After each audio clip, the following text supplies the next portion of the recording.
Hello everyone, कैसे हैं आप लोग। आई होप आप लोग अच्छे होंगे। मेरा नाम है अर्पित। तो यार आज हम बात करने वाले हैं एफएसएसएआई असिस्टेंट पोस्ट के बारे में। उसमें हम स्पेशली बात करेंगे जो असिस्टेंट में जो एफएसएसएआई वाला पोर्शन है, यानी कि 25 क्वेश्चंस जहां से आने हैं उनको आप कैसे फिनिश करेंगे, तो इस बारे में आज हम डिस्कशन करेंगे। ठीक है। इसके पहले भी एक वीडियो हमने अपलोड किया था जैसे ही एफएसएसएआई का सिलेबस रिलीज हुआ था, सबसे पहला वाला। तो हमने कुछ बात की थी जब नोटिफिकेशन आया था, लेकिन अभी क्या है, कुछ सिलेबस को उन्होंने रिवाइज किया है। सिलेबस में कोई भी चेंजेस नहीं है, बस उन्होंने नंबर ऑफ वेटेज को इंक्रीज किया है। तो उसके बारे में थोड़ा सा इस वीडियो में बात करेंगे। जो आज हम बात करने वाले हैं स्पेशली असिस्टेंट और पर्सनल असिस्टेंट और जूनियर असिस्टेंट ग्रेड 1 तीनों के लिए ही वो इंपॉर्टेंट होगा। तीनों के लिए सेम प्रोसीजर है। ठीक है, कोई बहुत ज्यादा चेंजेस नहीं है। तो इसके बारे में डिस्कशन करेंगे। और ये जो नई अपडेटेड बुक है इसमें हमने क्या क्या चेंजेस किए हैं, जो लोग पहले ले चुके हैं बुक, उन्हें इस बुक को लेना चाहिए या नहीं लेना चाहिए। देखो ऐसा है कि जो एफएसएसआई वाला जो पोर्शन है वो पहले वाली बुक में भी पूरी तरीके से फिनिश है। ठीक है। लेकिन क्या है कि कुछ लोग जैसे बोल रहे थे रूल्स एंड रेगुलेशंस हैं या नहीं है, तो हमने इसको ऐड कर दिया है इसमें। ठीक है, अब आपकी मर्जी, आप रूल्स एंड रेगुलेशंस से हो सकता है कि नंबर ऑफ वेटेज बढ़ा है, तो हमने जो जो इंपॉर्टेंट चीजें लगी कि हाँ जहां से क्वेश्चंस जो है वो आ सकते हैं, हमें लगता है, क्योंकि सारे जो रूल्स एंड रेगुलेशंस हैं एक्ट से रिलेटेड वो इंपॉर्टेंट नहीं है। वहां पर कुछ चीजें इंपॉर्टेंट हैं जो एफएसएसएआई से रिलेटेड है, तो हमने उन चीजों को यहाँ पर ऐड किया है। ठीक है। तो नंबर ऑफ पेजेस जो है वो यहाँ पर इंक्रीज हुए हैं, तो बहुत सारे कुछ चेंजेस हुए हैं जिसके बारे में हम पूरा बात करेंगे। और पूरी बुक का जो कंटेंट है वो भी हम इसमें देख लेंगे कि क्या क्या चीजें इसमें इंक्लूडेड हैं, और जो इसका कंटेंट पेज है वो भी हम आपको दिखा देंगे। ठीक है। तो यहाँ पर अगर हम बात करें तो ये जो एक हमारा इंपॉर्टेंट नंबर है जिसको आपको यार याद रखना है, जो कि है 8601635179। यही एक हमारा व्हाट्सएप नंबर है, जिस ओनली व्हाट्सएप होता है, इस पे आप कॉल नहीं कर सकते हैं। ये हमारा व्हाट्सएप नंबर है जिस पे आपको कोई भी इन्फॉर्मेशन चाहिए होती है तो आप इस पे हमें मैसेज करते हैं। ठीक है।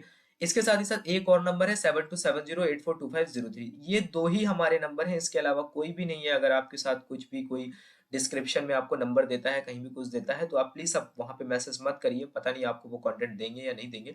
तो यहाँ पर जो चीजें हैं, हम आपको जो ई बुक वगैरह है पूरी श्योरिटी के साथ आपको, बहुत सारे लोग अभी तक ले चुके हैं जैसे, तो ऐसा कुछ नहीं है। बहुत सारे लोग पूछते हैं कि सेफ है नहीं है, तो वो सारी चीजें आपको सोचने की जरूरत नहीं है। तो अभी जो हम चलते हैं देखते हैं कि क्या क्या चीजें हैं और क्या क्या चीजें इंपॉर्टेंट हैं जो हमने ऐड करी हैं, तो सारी चीजों के बारे में डिस्कशन करते हैं। तो चलते हैं अपनी जो अपडेटेड बुक है उसको देखते हैं एक बार। ठीक है।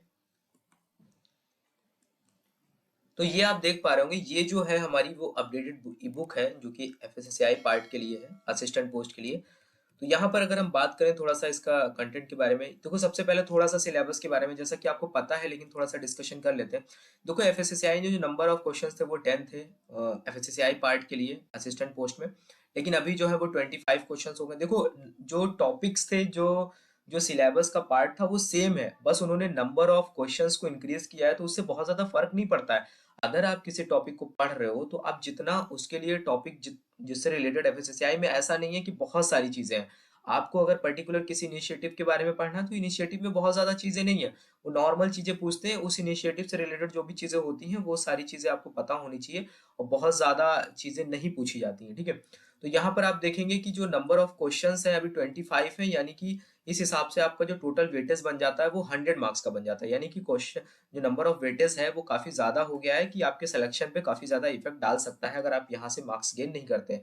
तो यहाँ पर अगर हम बात करें, देखो यार 3 घंटे का जो आपका पेपर है, बहुत सारे लोगों को भी ये भी डाउट है। उसके साथ ही साथ यहाँ पर आप देखेंगे कि ये सीबीटी मोड होगा। सीबीटी यानी कि कंप्यूटर बेस्ड टेस्ट होगा, एक कंप्यूटर पे आपका ऑनलाइन टेस्ट होगा। ठीक है।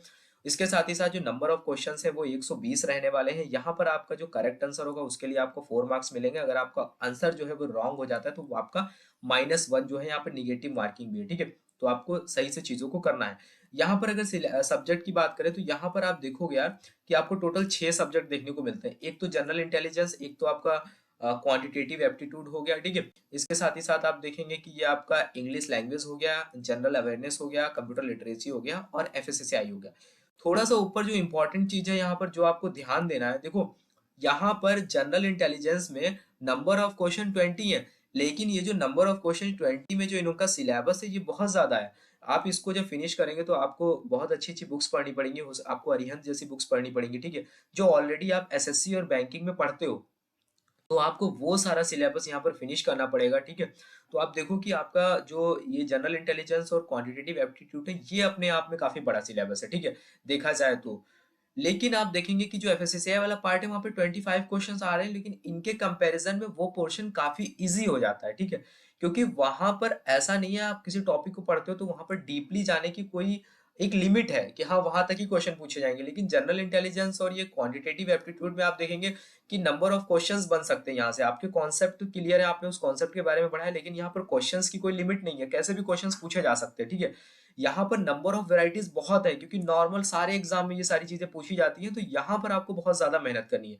लेकिन वही चीज अगर सेम हम यहाँ पर देखें एफएसएसएआई वाले पार्ट में, तो यहाँ पर लिखा हुआ है रोल फंक्शन इनिशिएटिव आज जनरल अंडरस्टैंडिंग। यहाँ पर देखेंगे कि आप 25 क्वेश्चंस आने हैं, ठीक है। लेकिन 25 क्वेश्चंस जो आपके आने हैं वो सारे देखो यहाँ पर एकदम जनरल अंडरस्टैंडिंग पूछी गई है। Genesis and evolution of FSSAI, इसमें कुछ नहीं है, एफएसएसएआई का एस्टेब्लिशमेंट कैसे हुआ, ठीक है, क्यों एफएसएसएआई को लेकर के आया गया, क्या जरूरत पड़ी एक ऐसे ऑटोनोमस बॉडी को लेकर के आया गया जो सिर्फ और सिर्फ मेजर जिसका फोकस रहने वाला है वो सेफ्टी और स्टैंडर्ड को लेकर रहने वाला है। इसके बारे में आपको थोड़ा सा देखना पड़ेगा। आप डिटेल में इनको समझने के लिए, अपनी इस प्रिपरेशन को स्टार्ट करने के लिए आप हमारी वीडियोस की हेल्प ले सकते हो। थोड़ा सा वीडियोस को टाइम दो, थोड़ा सा समझो, चीजें आपको अच्छे से क्लियर होंगी।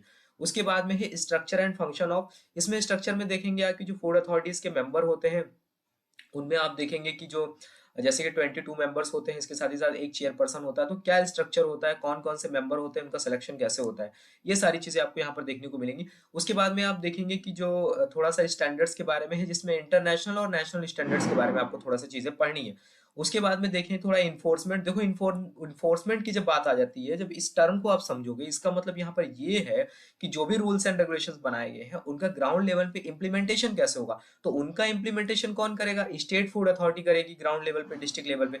तो यहाँ पर जो स्टेट फूड अथॉरिटी है उसका रोल यहाँ पर बहुत इंपॉर्टेंट हो जाता है। तो यहाँ पर इन्फोर्समेंट में आपको स्टेट फूड अथॉरिटी के बारे में पढ़ना पड़ेगा। फिर बात करें थोड़ा लेबोरेटरी इकोसिस्टम हो गया, इंपोर्ट्स के बारे में। जब आपको इंपोर्ट्स के बारे में पढ़ना है तो फूड सेफ्टी स्टैंडर्ड एक्ट 2006 का जो सेक्शन नंबर 25 है, सेक्शन नंबर 25 जो है, जहां उसके बारे में जब आप देखेंगे तो वहां पर आपको इंपोर्ट से रिलेटेड चीजें पढ़ने को मिलेंगी। फिर उसके बाद में थर्ड पार्टी ऑडिट है। फिर यहाँ पर देखेंगे कि promoting safe and wholesome food, उसको लेकर के क्या क्या इनिशिएटिव्स लिए हैं एफएसएसएआई ने अभी तक। देखो यहाँ पर इनिशिएटिव जो मेंशन किए गए उन पे आपको मेजर फोकस करना है, बाकी इससे रिलेटेड जो थोड़े इनिशिएटिव्स हैं वो भी हमने बुक में कवर किए हैं। उसके बाद में बात करें यहाँ पर training and capacity building. Training and capacity building की अगर बात करें तो यहाँ पर मेजर चीजें ये आ जाती हैं कि जो भी फूड बिजनेस ऑपरेटर हैं उनकी ट्रेनिंग कैसे करी जाएगी, उनके लिए क्या क्या प्रोविजंस हैं फूड सेफ्टी स्टैंडर्ड एक्ट 2006 के अकॉर्डिंग। तो यहाँ पर भी स्टेट फूड अथॉरिटी और सेंट्रल फूड अथॉरिटी दोनों का ही रोल आ जाता है। फिर आ जाता है कि role of state food authority specially पूछा गया, तो यहाँ पर भी कुछ इंपॉर्टेंट पॉइंट है, बहुत ज्यादा परेशान होने की जरूरत आपको नहीं है।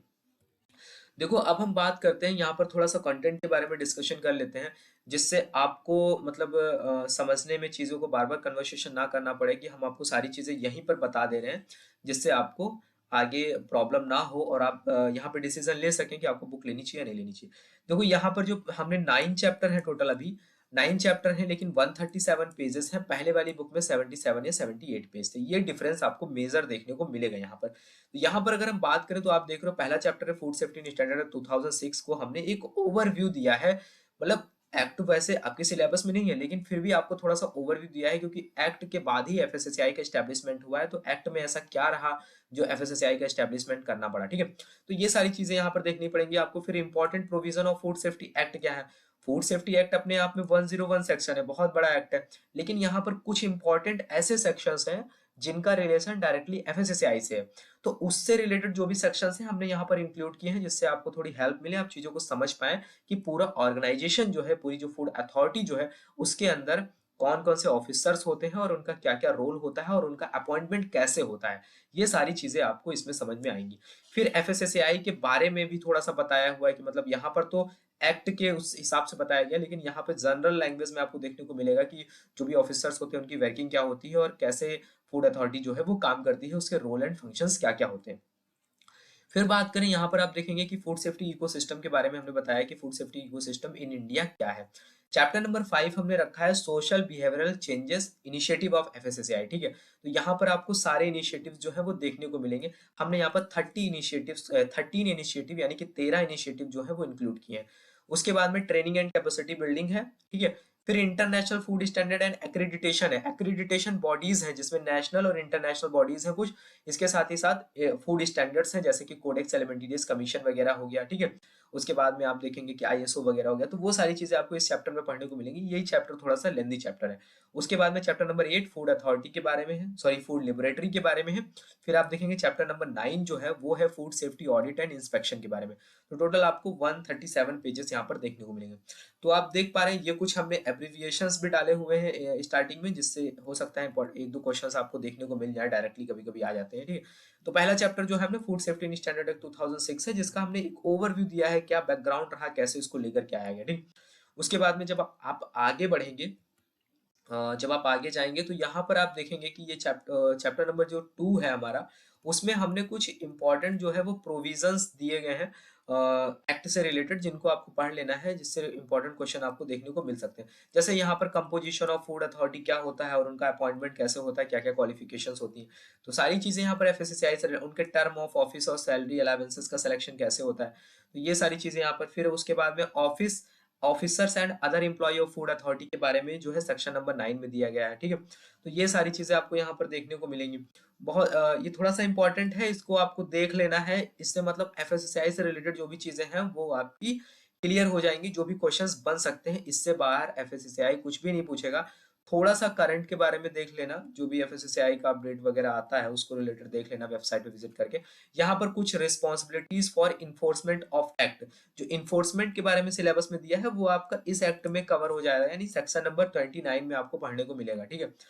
तो यहाँ पर आपको पढ़ लेना है, चीजें लिमिटेड है यहाँ पर। फिर पावर ऑफ सेंट्रल गवर्नमेंट क्या है फूड से रिलेटेड रूल बनाने के लिए। उसके बाद में इसी तरीके से आप देखेंगे कि सेंट्रल के साथ साथ में इसके बाद में आप देखेंगे कि फूड एफएसएसआई के पास क्या पावर है, फिर स्टेट गवर्नमेंट के पास क्या पावर है फूड को लेकर रूल्स बनाने के लिए, ठीक है। तो ये सारी चीजें आपको देखने को मिलेंगी। चैप्टर नंबर जो 3 आएगा ये देखोगे आपके food safety standard sorry food safety standard authority of India यानी कि एफएसएसआई के बारे में। उसके बाद में आगे जब आप जाओगे तो आपको food safety ecosystem in India देखने को मिलेगा। हम आपको जो इम्पोर्टेंट एक चीज है वो दिखा देते हैं, थोड़ा सा इनिशिएटिव्स के बारे में जो हमने बुक में कवर किए हैं, जिसको लेकर के लोग थोड़ा सा परेशान रहते हैं, वो दिखा देते हैं। बाकी ये देखिए ये इनिशिएटिव वाला चैप्टर है हमारा। तो यहाँ पर मेजर जो इम्पोर्टेंट चीज है वो हम आपको बता देते हैं कि इनिशिएटिव्स जो आपको देखने, यहाँ पर देखो 30 इनिशिएटिव है, ये आपके लिए इंपॉर्टेंट है, देख लो। 13 इनिशिएटिव्स हैं जिनको हमने कवर किया है। तो कुछ इनिशिएटिव जो बहुत इंपॉर्टेंट, जैसे फूड फोर्टिफिकेशन हो गया, फास्टैग हो गया, और उसके बाद में आप देखेंगे कि जो ईट राइट इंडिया हो गया, तो ये कुछ मोस्ट इंपॉर्टेंट रहते हैं, ठीक है। बाकी छोटे मोटे हैं वो कभी पूछे जाते हैं नहीं पूछे जाते हैं, लेकिन आपको पढ़ लेना है। लेकिन जो कुछ है जैसे फूड फोर्टिफिकेशन हो गया और ईट राइट इंडिया हो गया, ये कुछ इंपॉर्टेंट है, इनको आपको थोड़ा सा अच्छे से पढ़ लेना है फास्टैग वगैरह के बारे में। तो ये है यार कुछ बुक के बारे में। ऐसे ही सारा हमने इंटरनेशनल स्टैंडर्ड और फूड स्टैंडर्ड यानी कि कोडेक्स वगैरह के बारे में अच्छे से फिनिश किया है। तो सारी चीजें लगभग आपको बुक में मिल जाएंगी, और ऐसा कोई टॉपिक नहीं है कि जो आपके सिलेबस में हो और आपको इस ई बुक में ना मिले, ठीक है। तो ये आपको थोड़ा सा डिसाइड कर लेना है। जो पहले वाली बुक है अगर आप उससे पढ़ना चाहते हो उसमें भी चीजें दी गई हैं, लेकिन इसमें हमने थोड़ा सा ऐड ऑन किया है क्योंकि वहां पर जो पेजेस थे वो कम थे, 77 थे। अभी जो यहाँ पर पेजेस हैं वो बढ़ गए हैं। तो आप देख पा रहे हैं कि पेजेस जो है वो 137 हो गए। अब हम बात करते हैं कि आपको ये बुक मिलेगी कैसे। सारी चीजें आपने देख ली, आपने कंटेंट देख लिया। अब हम डिस्कस करते हैं, थोड़ा सा बात कर लेते हैं कैसे आपको ये ई बुक मिलेगी और जो लोग परचेस कर चुके हैं उनको क्या करना है, ठीक है। तो अभी आपने देखा कि हमने पूरा बुक के बारे में देखा, उसका कंटेंट क्या रहने वाला है, और सारी चीजें हमने डिस्कस कर ली, लगभग क्या क्या टॉपिक्स हमने कवर किए, ठीक है। एक रिव्यू ले लिया, ठीक है, जो कि कोई नहीं इतना करता है, हमने आपको वो भी रिव्यू दे दिया वहां पर ओपन करके बुक ई बुक का, ठीक है। तो यहाँ पर अगर हम बात करें, देखो ये जो नंबर है, बहुत सारे लोग जो ले चुके हैं ई बुक, जो अभी जो ई बुक है उसका कॉस्ट जो है वो सेम नहीं रहने वाला है, क्योंकि बहुत सारी चीजें हैं और लोगों को लगता है कि इतना कम कॉस्ट है कैसे चीजें कवर होंगी। तो जो कॉस्ट है वो 120 है अभी। यहाँ पे 137 पेजेस आपको देखने को मिलेंगे। इसके साथ में हम आपको एक पेपर भी प्रोवाइड करेंगे, ठीक है। हम आपको एक पेपर भी प्रोवाइड करेंगे और इसके साथ ही साथ आपको ये ई बुक हम देंगे। और जो लोग ऑलरेडी पहले से ले चुके हैं और जो रिमेनिंग अमाउंट है वो पे करेंगे, उन्हें पूरा बुक का अमाउंट पे करने की जरूरत नहीं है। हम उनको जो भी बुक है वो प्रोवाइड कर देंगे, ठीक है। तो ये था यार एक अपडेट, जो असिस्टेंट को लेकर बहुत सारे लोग परेशान थे। तो अभी आपके पास में एफएसएसएआई की एक ऐसी ई बुक होगी जहां पर सारी चीजें फिनिश हो जाती है, मतलब उससे रिलेटेड जो भी चीजें हैं इसके अलावा कहीं से चीजें नहीं पूछी जाएंगी। और ज़्यादा चीज़ों को समझने के लिए आप हमारे वीडियोज़ देख सकते हो। देखो इम्पोर्टेंट ये होता है कि आप उस ई-बुक या फिर उस बुक को पढ़ करके कितना समझते हो। अगर आप चीज़ों को समझते हो, वहाँ से अच्छे से इन्फॉर्मेशन निकाल पाते हो, तो उससे रिलेटेड जो भी क्वेश्चन्स आएँगे आप उनको कर पाओगे। सिर्फ रटने पे लगोगे कि हाँ, इसका ये याद कर लिया, इसका ये याद कर लिया, तो अगर थोड़ा-सा भी क्वेश्चन्स डिफरेंट तरीके से आया तो आप उसको नहीं कर पाओगे, आप उसको गलत करके आओगे, क्योंकि ऑप्शंस भी इस तरीके से दिए जाते हैं कि इंसान गलत वे में किस डायरेक्शन में जा सकता है, इस वजह से ऑप्शंस भी उसी हिसाब से रखे जाते हैं। तो ये काफ़ी स्कोरिंग पार्ट रहने वाला है। तो यहाँ पर अभी आप कह सकते हो कि आपका जो 100 मार्क्स का पोर्शन है वो टोटल कवर हो जाएगा, ठीक है? उसके बाद अगर आपको हमारे तरफ से पूरी चीज़ें कवर है, अगर आपको लगता है इन केस कुछ और भी चीज़ें हैं, देखो कुछ ऐसी चीज़ें होती हैं जो कुछ चेंजेस होते रहते हैं, ठीक है? तो वो आपको वेबसाइट पे जाकर के एग्ज़ाम से पहले थोड़ा-सा देख लेना है कि अभी रिसेंटली क्या हुआ है, ठीक है? वो सारे अपडेट आपको एफएसएसआई की वेबसाइट पे मिल जाएँगे, बाकी एग्ज़ाम से पहले हम भी कर लेंगे। बाकी जो चीज़ें हैं एफएसएसआई से रिलेटेड वो सारी चीज़ें इस बुक में फिनिश हैं, आप इसको ले सकते हो। और आप और भी बहुत सारी ई-बुक्स हैं मार्केट में, उनको भी ले सकते हो, कोई ज़रूरी नहीं है आप इसी को लो। तो ये था यार, ये थोड़ा-सा इन्फॉर्मेशन आज के हमारे वीडियो में। थोड़ा-सा वीडियो बड़ा इसलिए हुआ कि मैं चाहता था कि सारा डिस्कशन हम इस वीडियो में कर पाएँ, जिससे आपको कन्फ्यूज़न ना रहे, ठीक है? तो आई होप आपके सारे डाउट्स हैं, सारी चीज़ें अभी क्लियर हो गई होंगी। तो आप कमेंट करके बताना अगर कोई अदर डाउट है, और इसके साथ ही साथ वीडियो अच्छा लगे तो इसे लाइक करना मत भूलना। और तब तक के लिए thank you, have a nice day, मिलते हैं नेक्स्ट वीडियो में।